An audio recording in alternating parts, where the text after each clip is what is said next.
Differences between mass and weight कि mass and weight में क्या फ़र्क है, आइए डिस्कस करते हैं।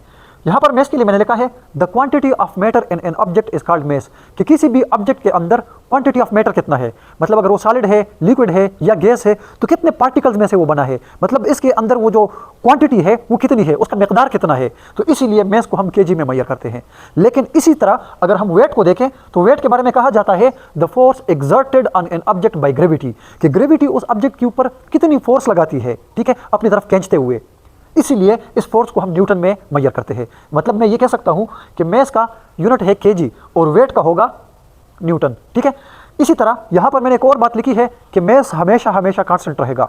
आप इस अर्थ सरफेस के ऊपर बात करें, आप किसी और प्लेनेट पर चले जाएं, आप स्पेस में चले जाएं, या इस अर्थ सरफेस में आप पोजीशन चेंज करें, मतलब यहां पर है, कराची में है, लाहौर में है, इंडिया में है, जहां पर भी आप चले जाएं, मेस ऑफ ऑब्जेक्ट हमेशा हमेशा कांस्टेंट रहेगा।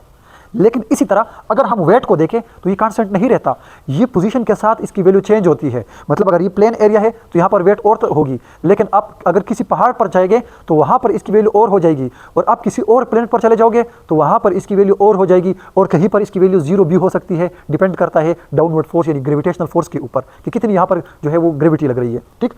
दूसरी बात मैंने यहाँ पर मेस के लिए लिखी है कि ये एक स्केलर क्वांटिटी है। अब चूंकि इसका कोई डायरेक्शन नहीं होता तो ये एक स्केलर क्वांटिटी है। लेकिन अगर हम वेट को देखें तो इसकी डायरेक्शन है, अर्थ या कोई भी प्लेनेट इसको अपनी तरफ अट्रैक्ट करती है, ग्रेविटी फोर्स लगाती है, तो इसीलिए वेट का यूनिट होगा, वेट की कोई ना कोई डायरेक्शन होगी। लेकिन यहाँ पर मैंने मेस के लिए लिखा है इसकी ऐसा यूनिट के बारे में केजी, कि मेस को हमेशा हमेशा हम केजी में मेजर करते हैं, लेकिन वेट जो है उसका ऐसा यूनिट होगा न्यूटन।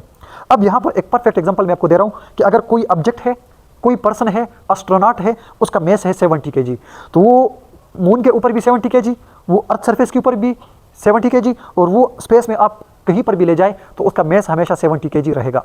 लेकिन अगर इसी ऑब्जेक्ट, इसी पर्सन को आप ले जाए, मतलब अर्थ सरफेस के ऊपर है, तो उसका है 686 न्यूटन वेट।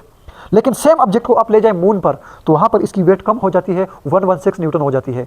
और अगर आप किसी ऐसी जगह ले जाए जहाँ पर इसके ऊपर फोर्स 0 हो, यानी ग्रेविटी ना हो, तो वहाँ पर इसकी वेट 0 हो जाएगी। अब कमेंट्स में आप मुझे ये बता दें कि acceleration due to gravity of earth कितना है और acceleration due to gravity moon कितना है, यानी मून के ऊपर स्मॉल g की वैल्यू क्या होती है और अर्थ सरफेस के ऊपर क्या होती है, ये आप कमेंट्स करके बता दें। Thank you so much.